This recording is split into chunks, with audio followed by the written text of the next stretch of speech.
I walked out of my front door that morning thinking about completely normal things. Backpacks, lunch money, whether I remembered to sign a school form, and 3 minutes later I was in handcuffs on my own driveway while my kids cried like they were watching their entire world fall apart. Yeah, that happened. And the part that still messes with my head is this: I wasn't lost, I wasn't trespassing, I wasn't doing anything wrong at all. I was a federal judge walking my children to school, and one officer decided just by looking at me that I didn't belong. That decision cost him his career, cost the city millions, and changed how I see power forever. I've spent my entire adult life believing in the law, you know what I mean? Not the bumper sticker version, not the polite fiction people repeat when they want to feel safe, but the real thing, the idea that rules exist to restrain power, not excuse it. I grew up watching my parents work jobs where you don't get thanked, where you see how the system treats people when nobody important is watching. That's probably why I became a lawyer and later a judge. I wanted to be someone who stood between regular people and unchecked authority. I wanted to believe that if you did everything right, if you followed the rules, if you knew your rights, the system would meet you halfway. For years it mostly did. I prosecuted serious federal crimes, the kind that leave you tired in a way sleep doesn't fix. I sent traffickers to prison. I put corrupt officials behind bars. I also held police officers accountable when they crossed the line, which earned me respect from some and quiet resentment from others. When I took the bench, I knew exactly what that resentment looked like. I could feel it in certain courtrooms and certain stares. Still, I believed in the structure. I believed the badge meant something. I believed that the worst abuses were the exception, not the rule. I'm also a mom, which is the part of my life that actually defines me, even if my job makes better headlines. My kids came to me through adoption, both carrying more history than children ever should. I built our home around routine and safety, around the promise that no matter what happened out there, this was a place where nobody would take them away from me. We lived in a quiet, comfortable neighborhood, the kind where lawns are trimmed and people assume you fit a certain profile. Most days that profile didn't include me, and I knew it. You learn to live with the sideways glances, the subtle questions, the way people try to place you in a box that makes sense to them. It's annoying, but it's manageable. That Tuesday morning felt like any other. Crisp air, fall-light kids half awake and half excited. I locked the door, turned toward the car, and that's when the patrol car pulled up and stopped right in front of my house like it had been waiting. The officer got out fast, hand near his belt, eyes already narrowed. You. Stop right there. Not a greeting, not a question, just a command. My kids froze. I felt that familiar internal shift, the one where you go from relaxed to alert in half a second. I asked calmly if I could help him, and he looked at me like I'd just lied to his face. "You don't live around here," he said. "What are you doing in this neighborhood?" I actually laughed just a little because it was so absurd. I gestured behind me at my front door. "I just walked out of my house. We live here."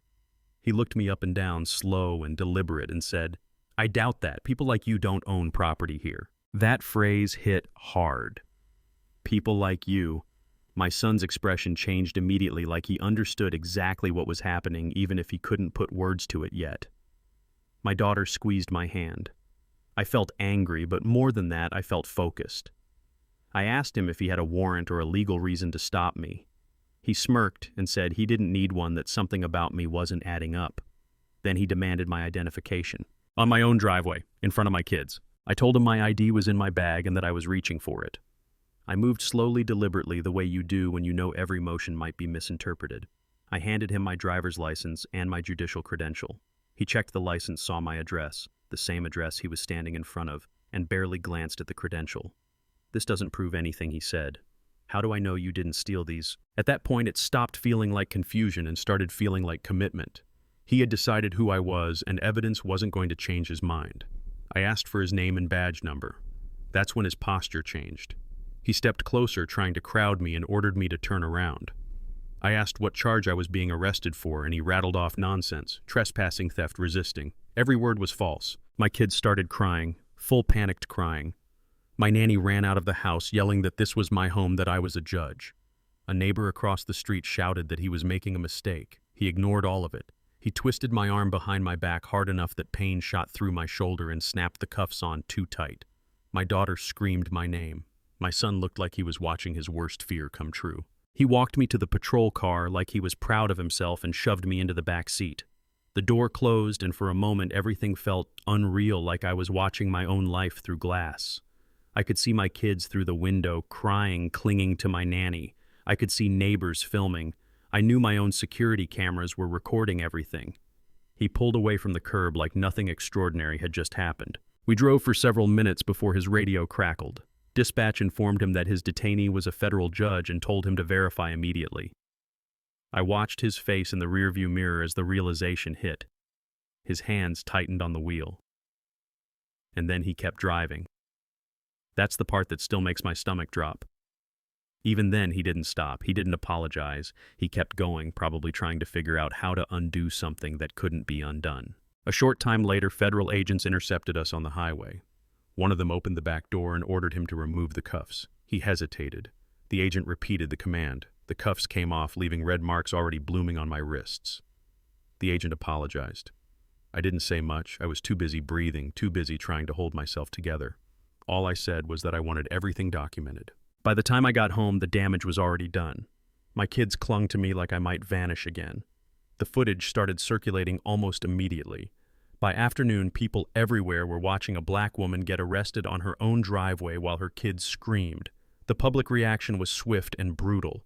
The department placed the officer on leave within hours. Investigators pulled every piece of video and audio they could find, and the evidence spoke for itself. The investigation moved faster than I'd ever seen. It didn't take months, it took days. The findings were clear: unlawful, stop unlawful detention, racial profiling, excessive force, false statements. He was fired. His appeal went nowhere. The city wanted to settle quietly, but I refused. Not because I wanted revenge, but because I wanted the truth on record.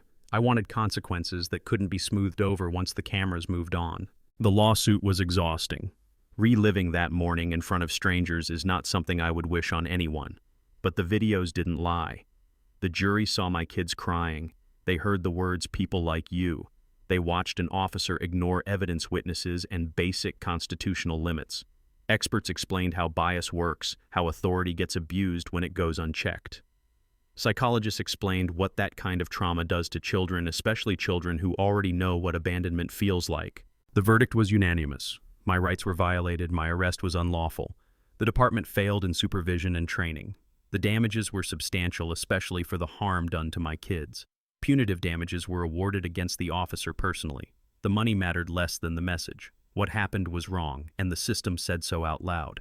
The fallout didn't stop there. The department was forced into reforms. Real ones. Early warning systems, mandatory training, independent oversight, changes that made it harder for someone like him to operate unchecked. Complaints dropped, use of force incidents declined. Trust slowly, cautiously started to rebuild in some places. At home, healing took longer. My son had nightmares for months. He panicked when I was late. My daughter clung to me like I might disappear again. Therapy helped. Time helped.